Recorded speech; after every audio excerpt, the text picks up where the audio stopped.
Dari semua nama-nama Allah Subhanahu wa taala, nama yang paling agung ada dua, yaitu Allah dan Ar-Rahman. Allah dan Ar-Rahman.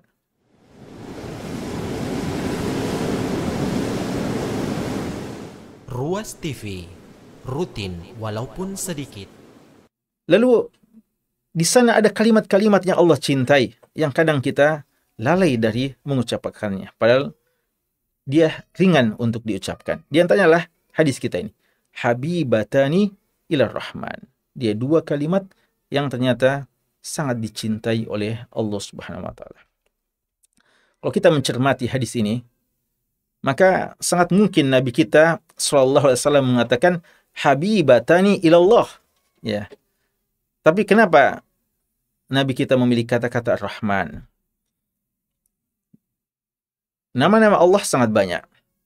Walillahil asma'ul husna fad'uhu biha. Allah memiliki asma'ul husna, nama-nama yang sangat banyak.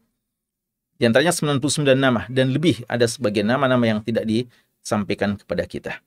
Dari semua nama-nama Allah Subhanahu wa taala, nama yang paling agung ada dua, yaitu Allah dan Ar-Rahman. Allah dan Ar-Rahman.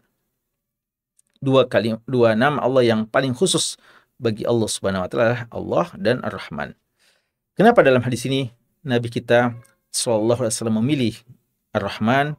Karena Rahman menunjukkan cinta dan kasih sayang. Dan di sini menggunakan kalimat habibatan, ya, karena itu sangat tepat menggunakan Ar-Rahman. Dan juga kata ulama kita, ini menunjukkan kefasihan Nabi kita sallallahu alaihi wasallam, di mana beliau bisa mengungkapkan kalimat-kalimat yang kelihatannya bersajak, ya. Kalau dalam sastra, ya, ini dikatakan kalimat-kalimat yang bersajak.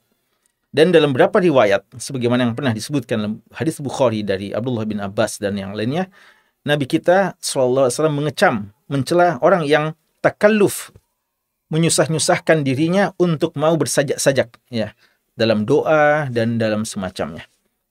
Tapi kalau kita amat-amati, dalam sebagian hadis banyak yang kita dapatkan hadis yang kelihatannya bersajak. Jawabannya sebagaimana kata Ibnu Hajar Al-Asqalani rahimahullah ta'ala, ini yang dicela ketika dipaksa-paksakan, ya, seorang memaksakan dirinya untuk selalu mesti bersajak padahal dia tidak memiliki kefasihan untuk itu, ya, seakan-akan harus seperti itu.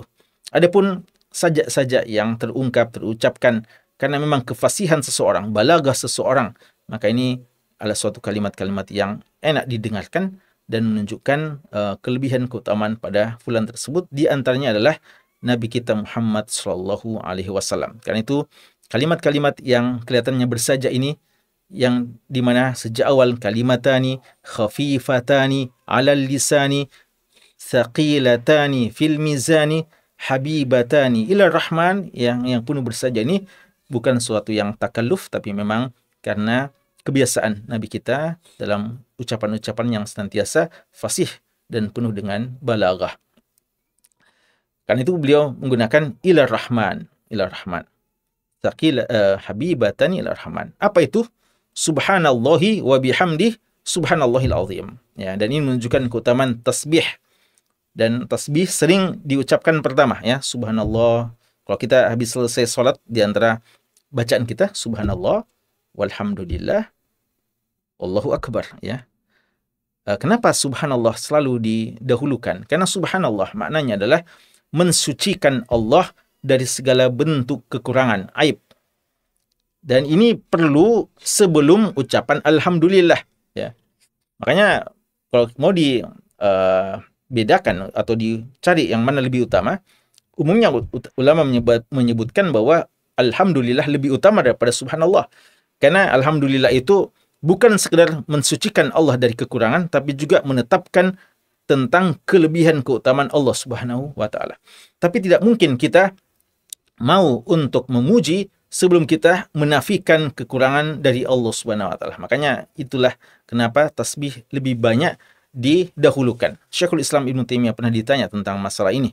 Beliau mengatakan bagaikan, ya, seseorang yang tidak mungkin dia memakai wangi-wangian sebelum membersihkan dirinya, ya. Karena tasbih itulah membersihkan diri, ya. Membersihkan dari hal-hal yang kurang, dan alhamdulillah itulah kita menghiasi diri kita, ya, atau ya kalau dibawa kepada Allah, dia menghiasi atau menyebutkan keutamaan-keutamaan yang ada pada Allah Subhanahu wa taala.